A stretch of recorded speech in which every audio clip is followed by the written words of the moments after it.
این لحظه‌ها از مشق تاکتیکی گروه فوری کارمندان قسم آتش نشانی ناحیه واسه در این سال مراتب دهم به شمار می‌رود. چهاربینی مشترک در یک جایگی با دسته‌های اختیاریان در مرکز تجارتی نوری واسه آخرهای ماه نوامبر ثبت گردیده است.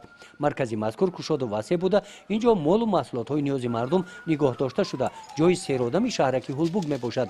با وجود آنکه از جانب کارمندان قسم آتش نشانی با تاجران و کارمندان بازار اید رعایت قاعده‌های بی‌خطری از ساختار کارهای عامه فهمانی منتظم برده شدند، گذراندن مشق تاکتیکی از منفعت خالی نیست، میگویند کارمندان قسم آتش نشانی ناحیه. راهبریت و حیات شخصی قسم مستقل چیلاکی حربی کننده شده خدمات دولتی آتش نشانی ناحیه واسه موافق نقشه در بازار جمعیت مطلبات ناحیه واسه مشق تاکتیکی آتش نشانی برای سایقل دادن دانش و ملکه خودشون گذرانده شدند. در انجام مشق آن کمبودی که از طرف دسته اختیاری آتش نشانی بازار و حیات شخصی رو داده بودند و آنها فهمانده داده شد. طبق نقشه مشق تاکتیکی گروه فوری در یک جایگی با دسته‌های اختیاریان مرکز تجارتی در وقت معین گردیده وظیفه‌های خود را اجرا نمودند.